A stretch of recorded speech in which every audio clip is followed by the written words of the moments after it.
Hey guys, welcome to another episode of On Social. I'm your host, Stephen Haywood, and I'm here with my co host. We've got Mr. Marty McPadden from PodJam.tv. Welcome, sir. Hello, Stephen. How are you? We are doing well. We also have the return of Mr. Jeffrey Fitzgerald from JeffandHighDef.tv. Welcome. Hey, I'm always happy to be here. Well, it's great. Last week we talked about the green screening, and we were like, "Darn it, we wish Jeff was here and we could have shown your setup." But those that were here in pre-show, they got to see the marvelous setup that you have. A lot of great comments for both of you guys on your lighting setup. So it's great to, if you guys are thinking about showing up early, it's always a great time that you can ask your questions and troubleshooting questions to get that out there. But guys, we have our first viewer submitted video that we're going to touch later on in the show, that new segment that we talked about last week. And I think it's going to be really cool. Basically, he's not asking for any help, but he wants to show off what they're doing in the basketball, swimming, and I believe it's women's softball that they're doing, and for the one college. And I think it'll be really, really cool to look at that. But there's something else. There's an elephant in the room that everybody knows is a pet peeve of mine that I cannot stand when people say, I'm shooting professional video, and I'm probably going to get a lot of haters on the stream for this. I'm shooting professional video, but I'm using a cell phone. So, before I give my 2 cents on it, uh, Marty, we're going to start with you. I want you to kind of talk. What's your take on this? Does there come a point where you say, put the cell phone away, get a professional camera? In a word, yes. Now, I'm not going to take the pessimistic side all the way because I believe there are some use cases for it. But my pet peeve, and I think people do disservices, and let me just grab my phone here. I got my iPhone here, and what's great about this is now this is the iPhone 10s, 10x, 10s Max. It's easy for you to Say say. that 3 times Uh, fast. right? Well, what's amazing I find, and I've been doing this for a while, and I'm always amazed at the power of a device like this. This is your phone, and it's got an incredible camera in there. It's capable of doing 4K video, I think 30 frames a second, which 4K video, which is amazing on a device this size. Slow mo, 1080p, high definition. The video quality is fantastic for a device this size. So you gotta no wonder why people want to use their devices here. The thing I have is I think there's a time and place for this. And number one, I think the best use case for cell phone video is when nothing else will do. So if you cannot get professional gear, or if you're not in the studio, or especially if it's not something that's preset, then this is great because this is normally something you have with you at all times. So, like in a breaking news situation, you might be walking the streets. Maybe say if you're in New York City and you see breaking news, usually probably the only type of camera you're going to have is this. And luckily, the good news is that the quality of the video is going to be very, very good. The mistake people make all the time is they hold the camera like this. And I realize that that's how you use the phone, I hate but that's that. not usually. Yeah, I hate that too, but that's not how people view video. I know when you take it and we're kind of forced into it, we live in this vertical video world, but think about this. It's much better you just turn the phone this way and you can take regular horizontal video. And the reason I say that is it doesn't match up to how humans see. I mean, think about it. When you're looking at, you have two eyes in the front of your head, they're not vertical, they're horizontal, right? So your field of view is a horizontal field of view, and that's how you see the world. That's how we're presenting the show. So, if at all possible, I think cell phone video is great if that's your only choice and that's all you have. And again, the quality can be really good if used properly. But turn it this way, much better effect. Because when you look, I understand if you're quick and you're just shooting the video, you're not thinking about it, and that's when you can tell people are holding the phones up and they're not thinking. But it's like turn the phone this way, you're gonna have much better product, much better viewer experience.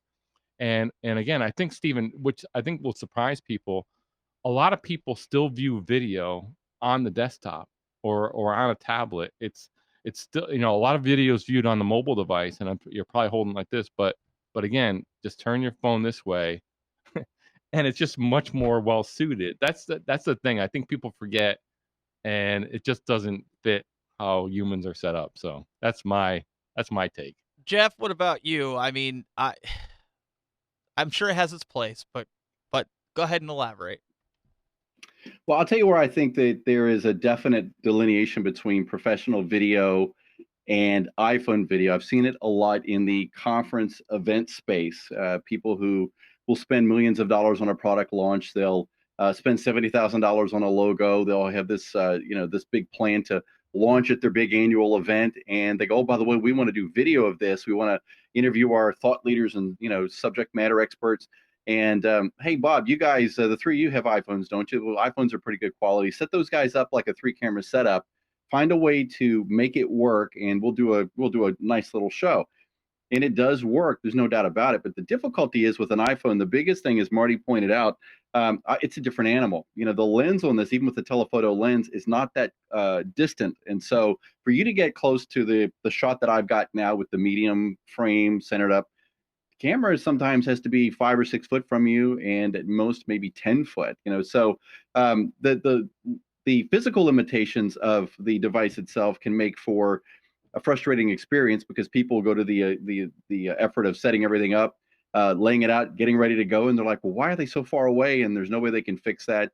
And of course, without having knobs and the ability to adjust dynamic light levels, a lot of people will set up next to a big window and think, "Oh, this is great," but they're not looking outside, and there are beautiful clouds that are keeping things nice and even, and then the sun comes out and blinds everybody. And professional gear gives you the ability to handle the technical challenges a lot better with a much more ease and confidence than the iPhone crowd. But that's not to say that there's not a place for mobile video in any stretch. I mean, obviously, it's the hottest thing out. We know there's millions of uses for it.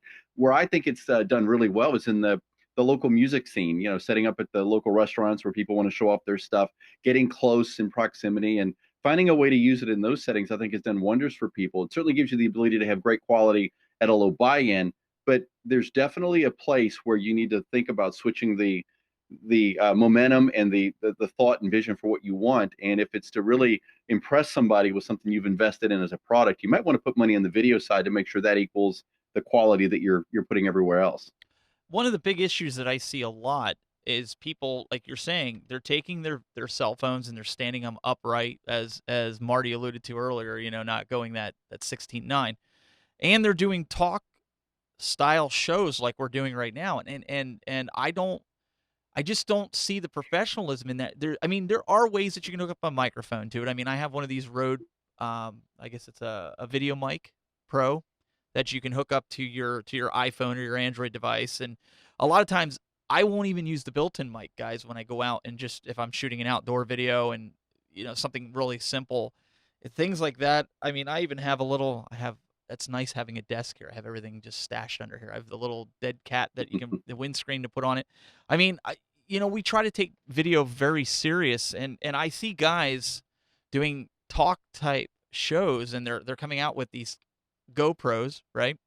And they're clamping them up on their setup, and they're using the iPhone as their main camera, and they're using GoPros as secondary cameras and switching, and they're going, "Hey, I've got a professional show going on," and they're getting that nice fisheye lens from the GoPro, and even sometimes, like you were saying, the close proximity of the camera, it's just not doing justice. You just don't have the flexibility that you do with a regular camera. Running and gunning, I guess I agree with you guys, maybe out there in news type scenarios, but I have a hard time just accepting cell phone video as professional video. I really do, and Well, I don't know. I will counter that with one thing, and to say that one of the things that's happened in the last 10 years is YouTube has changed completely the dynamic of what is acceptable video. We have moved from a visual presentation style ingestion of media to really the content is first, as it always should have been. These days, a lot of people don't care if you're in a dining room or if you're in front of a setup like we have, as long as what you're communicating is of value and has some meaning to it. But that said, if the technology begins to be a distraction, if it's not creating any meaning or value, then I think you have to look at it in a way that maybe, what can I do differently? And we should probably frame the conversation that we are speaking completely in terms of what TV usually accepts and what TV usually sees in that frame. If you're a surfing or skateboarding group, having a fisheye lens, on top of you is the norm. But for business video, for LinkedIn Live, that kind of thing, this is the kind of thing I think most people are going to be familiar with because it's what we've learned and how we've learned to kind of view things in the American television. Yeah. Yeah, I mean, when I go Yeah. tubing, guys, I mean, I'll take this and I'll clip it on my. I have a chest one and I have one for my head, and like if I just want to catch a video like that, or a lot of times when I'm fishing, I can strap it on my head and be hands free. If anybody's fished, you need both of your hands, so having something like this or another type of camera is great. Um, but what I say it's professional. I think you're right when in the sense of we've been conditioned. I mean, Marty, would you ever think back in your days of ESPN of taking a cell phone out and saying, "Okay, we're going to shoot this clip and we're going to push it live on Sports Center"? No, no, it took them quite a while to even accept user generated content. I mean, that was a very slow road of acceptance. But I want to dovetail on kind of what both of you are saying when you're speaking about the GoPro, right? It's to me, it's like a use case, and a lot of the mobile video or the GoPro style video, the small cameras can be ingredients in a larger operation, right? So many times, if it's really the only option, sometimes if the content is really compelling, especially if it's breaking news, you can even forgive vertical video. I can't believe I'm saying that, but if the content is incredibly compelling, then that can cancel out the annoyance of the vertical video. But it's got to be incredibly compelling content, at least for me to accept that. And then secondly, just turning this around and just the idea of taking mobile video, it could be an ingredient. It could be the best option at the time to get the shot. And again, if the content is really compelling, that's important. Same thing with you, Stephen. When you're mentioning that you're going out on an outdoor trip, you're not going to take a full, $10,000 camera, and bolt it to the thing where it's not waterproof. That the GoPro's designed it to be all weather, and that's perfect. And also, a lot of these devices have wide angle lenses, and that's done on purpose because mainly the content that it's ingesting, or that it's the content you're producing, you want to show the full view of things. And you mentioned also about the talk show and using these cameras for talk show setup. It's not really ideal. I mean, Jeff, you even mentioned at a conference, and you've seen this where you might be in the first couple rows, and the conference organizers say, "I want to take a video of the speaker," and the lens is way too wide. You're not getting close enough. So that's where you need a better camera with a zoom lens. Get closer. Again, using the tools necessary to complete the job, and not to take away from, if you're just getting into this and all you have is a couple of cell phones and you want to start something, by all means use that. Use what you have. But Right. Absolutely. I think also that it's not necessary. You really can't call it professional. You can call it starting out and at least getting used to it. But if you're doing a job, like I think all three of us have done professional jobs for money, I mean, I would not show up to a job with a bunch of cell phones unless there's a compelling reason to do so. And maybe it's an ingredient as part of your show, maybe, Right. but again, it's finding that use case and matching the tools to the use case. Well, I get into these I think discussions all the time, like even in the outdoor industry, like because I tell them this is the rig that I take into the woods with me. I hang this from a tree, or I even on fishing trips I take this. This is my rig. That's why there's camo on it, so it hides very well in the woods. But people are like, well, why don't you just take a GoPro? And I say, well, if somebody from TV wants to take that footage, they're not going to take a GoPro footage, Jeff. I mean, they're just not going to do it. Well, I think again, to me, for the conversation we're having right now, there are some parts of it that I think are subjective. Using the word, is it professional? This isn't. In certain situations, you can use that, but I think any of the video that's shot, no matter any kind of device, even on an old, 10-year-old device, is usable and can be professional in the right moment, in the right way, at the right time. But by and large, where you're going to have an advantage with that camera, Steve, in the woods is a great example, is that nobody wants to be really close to the mountain lion or the big bear. And the GoPro obviously is not going to give you any kind of meaningful close-up shots. With that lens you've got there on that Sony camera, I'm using right now a 4K broadcast is the camera we're using right now. Compact camera, looks identical to yours. It's the PXW Z90. Love the camera. The lens on this camera would get me probably 100 yards, 50 yards. With crystal clear 4K video that you're not going to have any chance of even recognizing what it was in that GoPro. So, but I think we need to be careful in just certain ways that we're not discounting that if somebody is starting out with a phone or they have a company where I actually know people who shoot with iPads. There's nothing wrong with that. What we're doing is pointing out that there are definitely meaningful differences between what kind of video you're going to be able to obtain with the tool and the equipment you're using. But by and large, if you move from the consumer level mobile video into the more traditional type of equipment, you're going to come away with much more control and much more creativity because now you have the ability to really architect out what you want that visual to look like. Now, before we wrap up this discussion and we get on to showing what our viewers sent in, let me ask you something, guys. That even you, the audience, you can answer as well. Somebody approaches you and says you need live video in your business, in your brand, whatever you're doing. You're trying to push this to your CEO. You're saying we need to do live video. What steps are you going to take?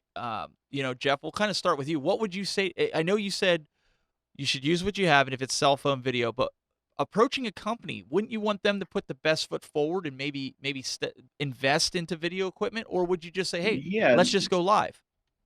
yeah, no, in a corporate setting, I think that the dynamic and the conversation is completely different. And that is this, your manager, hey, Ralph, look, like I said, you've spent 70,000 on that logo for this great product. This looks great over here. We've got the product ready to roll.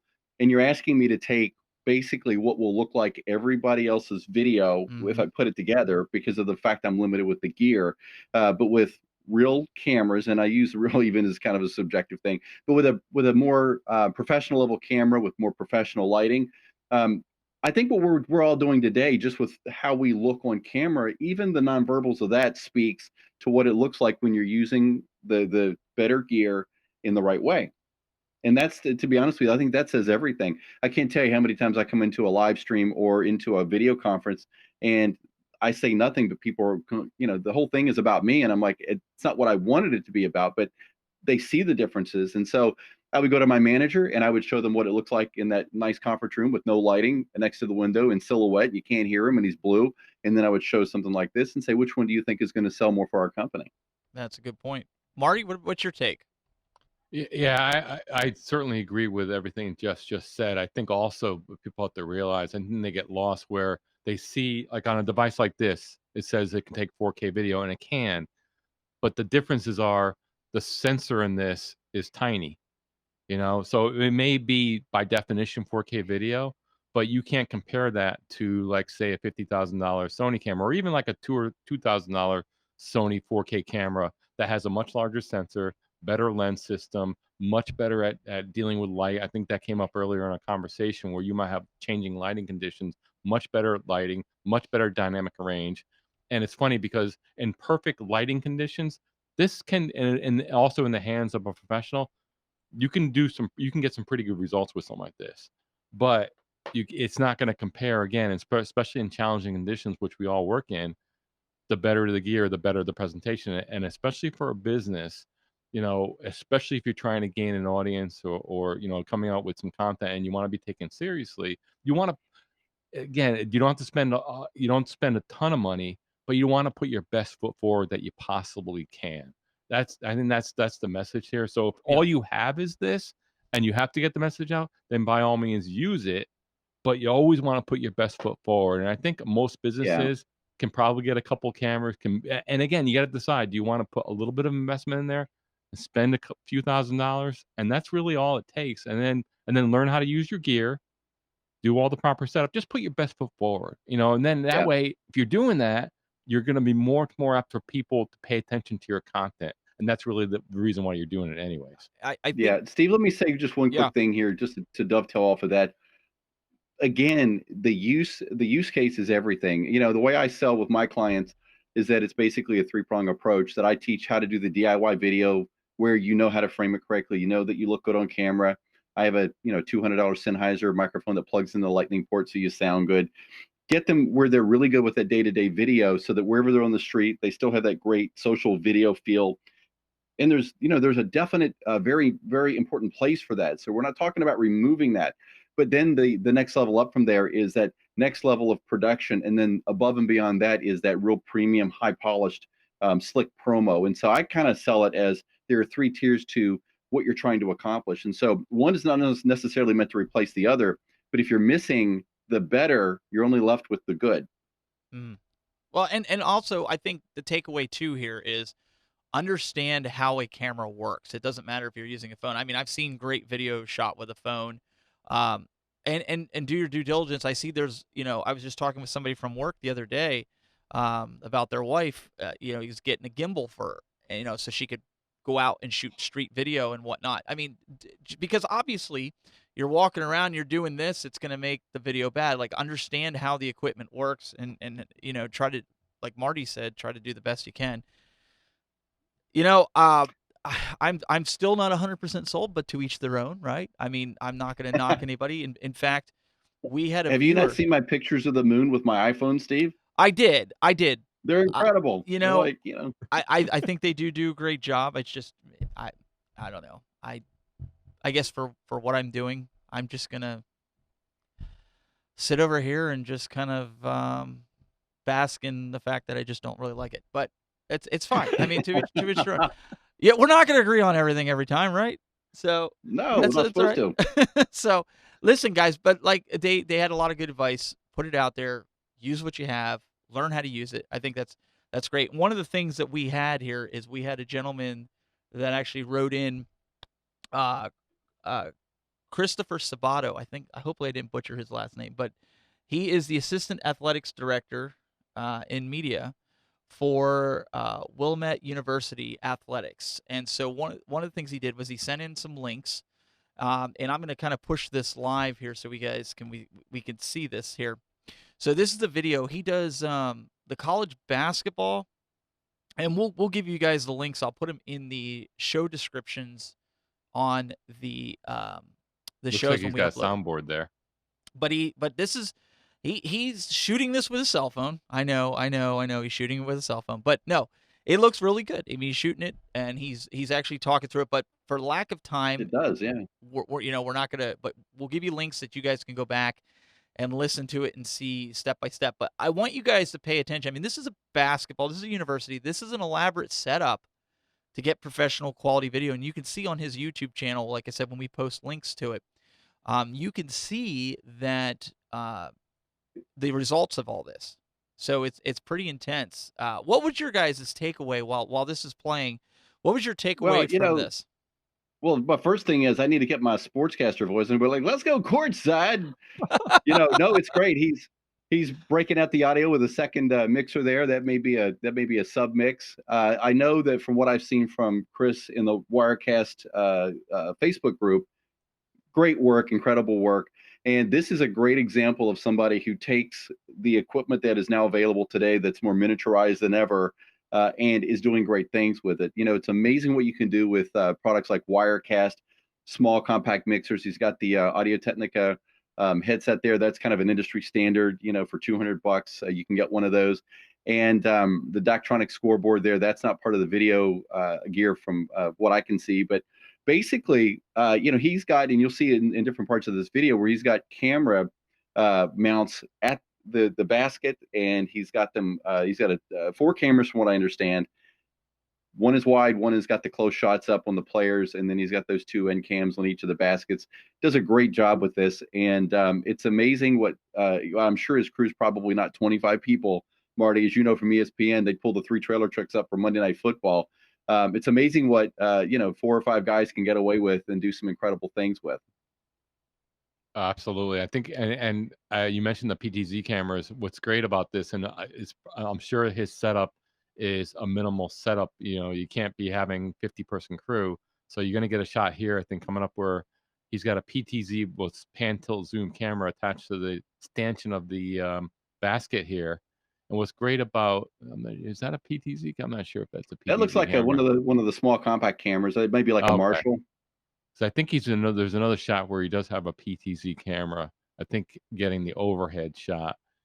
Yeah, and I because think he's gonna go up there now. he was showing that in Wirecast where he had certain shots set up where they were Yeah, so I think PTZing it he's around. we're heading up there now, and I think this shot here is he's gonna show his PTZ camera. What's great about that and a setup like this is it doesn't require a separate operator, so you can have an operator man multiple cameras, and since it's pan tilt zoom remote, you can have the shots change remotely. You can use a remote control to change the camera positions and focus on different. Now he's got a lockdown camera there. It looks like a mid court camera, and I'm not sure. It And looks like this that's is the a Wirecast setup there, I believe, okay.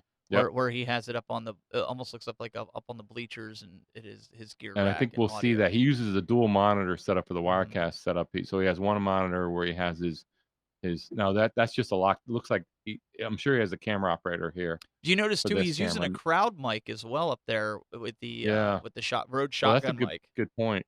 Well, that's the that's the atmospheric. You want Yep. the well in the industry you call it nat sound or natural sound, and you mix that on one channel just to give it some atmosphere. You'll notice when you watch sports, There's you the always hear PTZ. the crowd.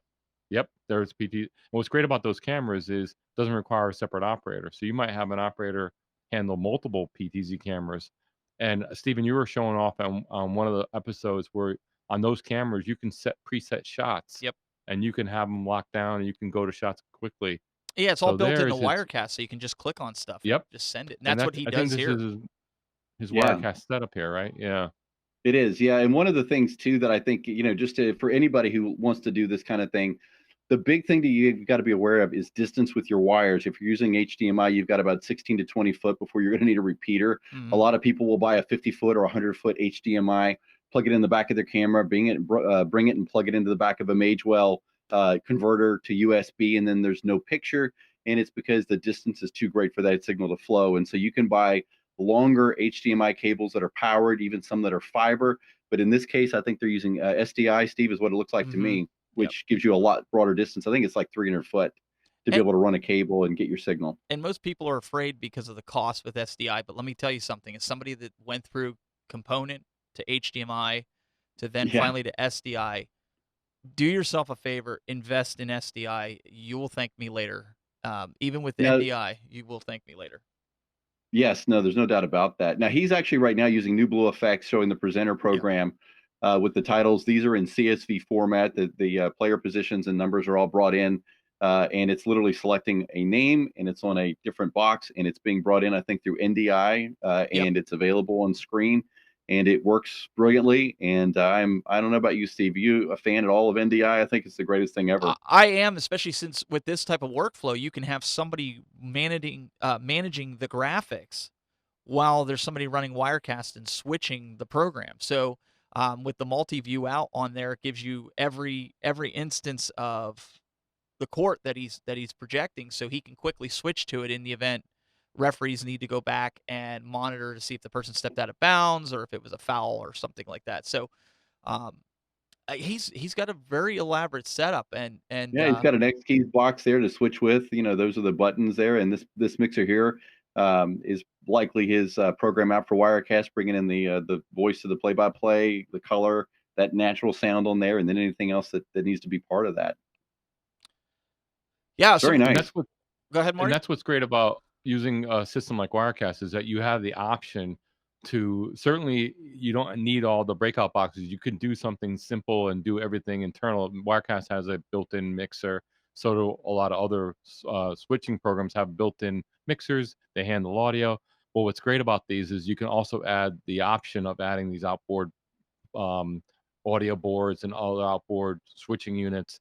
And what that does is there's nothing like, and Stephen, you could attest to this. There's nothing like having that tactile feel Yep. on the buttons. I mean, you just have to manage, and that's the reason why he does it. A little more control, Yep. I tell and it Wirecast adds users that all the complexity. time. I tell them, get Exactly. yourself an X keys and run Wirecast. You will thank me Yep. later.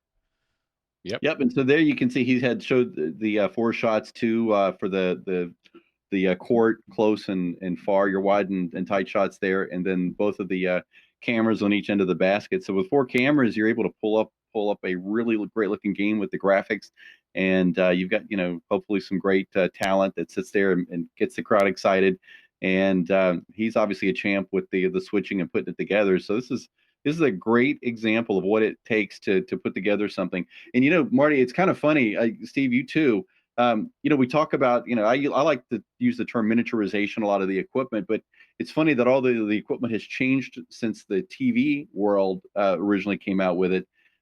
It's building up again. He'll be 2 years from now with 10 times the equipment because they do different things. He's got a virtual set flowing and all this good stuff. So it's amazing that while people are now running thinner in some ways, new toys come out and it's like, hey, we want to put that in there too. So it's kind of just the evolution of video in many ways.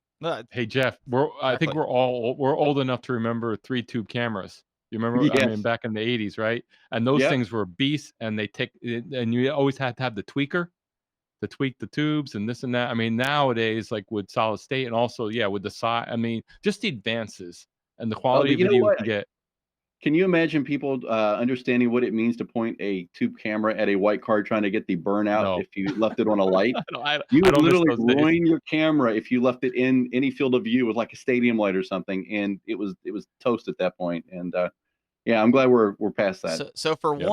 for once, I feel like the kid on the block because in the 80s I You are was the a kid. kid, so I didn't have GoPros, but I wasn't using cameras then, so I don't remember those cameras. I'm gonna have to look them up now on YouTube because now you guys got me interested. But You can look up an Ikegami Yeah, HL790 or a Ikigami, Iki, RCA yeah. the RCA TK76 from 1982. Those are the two I started with. Yep. but I guys, started with Iki too. we're gonna have to wrap this up. But I want to encourage you guys, just like Christopher did, send in your setup, even if it's something you're just proud of, or hey, it doesn't even have to be a Wirecast setup. Whatever your setup is, and you think that you've been productive with it, let us take a look. We want to showcase it here on the show. I think it's something to see for people to see the professional setups that are out there, or even hey, maybe you're gonna call me out and say, look, I'm using cell phones and I have it set up and I'm producing a show this way, and this is the results of it. Hey, I'm okay. I'll eat crow. I'll be the first one to do it. But do a 2 to 3 minute video, send it in, do a little introduction, and say to us and say, hey guys, this is what I want. I want you guys to critique this, or I just want you guys to see this setup, or I could really use some help. I think that would be most beneficial to us when we do this on the show. But I'm looking forward to it. I think it's going to be great Yep. next couple weeks. Before we prove Steve wrong, I mean, really what matters is the end result, right? That's So, right. I mean, I've seen some incredible stuff with people that just shoot with this, and I mean, don't get us wrong, we're not necessarily knocking this, I don't No, know no. about Steven, but I'm not knocking, but I mean, but it's the end result. I mean, I take my 2 light setup as an example, right? It's not the proper way to do it, but I can get away with it, get dialed in, and it looks more than it is. That's all that matters, That's really, right. so prove us wrong. We wanna see your video, Yep. so Yep. And before we Yeah, that's go, it. And yeah, and many times we're talking about the corporate setting. People who know better, for lack of better verbiage, that want more out of their video, but yet they're not seeing the vision enough to invest in it. And I think that's where the problems come into. But with for any of you who are sending out your video, sending it to us, we want to be able to help. Just because we have our own opinions doesn't mean that we're the only ones that understand it. And if you've got something to share with us, help us see what you're doing. And if there's anything we can do for you, we'd love to help. exactly. That's what we want to make sure that whether we agree or disagree with how it works, the end result, like Marty said, is really what everyone's after. But I want to put this out there really quick. I know we're over time, but guys, if you want to bear with us just a little bit, we had a great comment in here from on LinkedIn with Demetris. I guess that's how you say his name. He says, "What do you guys think of mobile journalism? Will it be a new trend for news, or currently Octopus is releasing new iReporter app where news staff can interact with the app users and ask them to shoot video near breaking news spots." We've Yes. we've kind of seen this though, as CNN has introduced this type of thing in the past, and I think it's successful. I mean, really quick, what's your thoughts on this? We'll go with Jeff first here. Oh, there's no doubt about it. Mobile video for news is where it's going to be and where it's going to be at. Not only is the mobile video generation evolving where the apps are better, the cameras themselves are beginning to become alive and smart and sending real-time signals back to home base and those kind of things. I think the days of the satellite van, that's already on its way out, but really it's going to be the cameras themselves uh, built for news specifically. But then they're going to be able to take, as that it was a great example, where other eyewitness accounts can be brought in using an app to kind of tie everybody together, and using geolocation, it'll be able to kind of figure out where things are, show them on a Google map. I think there's no doubt about it. This is where news is going. Indeed. Marty? Yeah, I would agree with Jeff, and also what I would recommend to folks, especially younger people that are maybe in college that want to get into journalism, uh, you better be learning how to do the whole thing. So if you want to Hmm. be on camera, you better learn how to do the camera. You better learn how to edit, write, graphics, all that stuff. Because what you're seeing, especially in the smaller markets, is they're one man bands now, or and they're shooting their own packages. They're doing their own thing. They're doing their own edits, and really the equipment and the technology allows for that. And so even something like this, where you got a cell phone, and again, because everyone has one in their pocket, you're seeing. I mean, anytime there's breaking news, what do you see? There's always video that comes out at the time the news is breaking, and lots of times it's bad news, but maybe an accident or whatever. But I mean, it's always there, Yep. and the quality of the video is pretty good, even though it's on cell phones. So yeah, that trend is just getting started, and it's going to continue. So, And thus a use for mobile video. There you go, yeah, well, Steve. there you go. There's a use for it. Well, and it's great for viewing stuff, and we're gonna end on this note. David Furstein, I guess, in the chat room on Facebook says, "I can't wait to see Jeff in his new shirts." So, with that Boy. said, we hope you enjoyed. On that David note, is my firefighter buddy who's doing my Fire Media Ah, TV shirts with my new patch uh, logo on them. So David, thank you very much for that. I can't wait to pick them up. okay. I thought he was making a comment towards your fuchsia shirt, and I was gonna say, let's see what shirt Well, Jeff my has on shirts next week. better not be fuchsia that he's letting me have. They're supposed to be black, red, and I think blue. So yeah.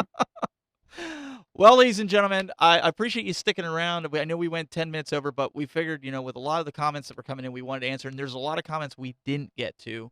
So we're going to go back throughout the day today and tomorrow and answer some of them questions and or comments or react to them. Really appreciate you guys tuning in. Go like the Facebook page, Telestream Wirecast. Go subscribe to us on YouTube, Telestream Tube, and go give us a follow on LinkedIn. Just look up Telestream. That way you guys won't miss an episode. Now, really quick, we have next week, the show is going to be Wednesday, not Thursday, because I am going to be out on vacation Thursday and Friday. I have some family coming in. So Wednesday at 2 p.m. Eastern Time, we will be doing the show next week. So mark your calendars so you don't want to show up Thursday and expect a show because we won't be here. So we're just doing it a day early so that you guys get your on social show in. And we look forward to that. But thank you guys again for tuning in. And again, send those videos in. We want to see them. I get them out to the guys. They love seeing them. And go check out what Christopher has. I'll have the links in the descriptions on the videos when they upload. So thank you guys again. Until next time.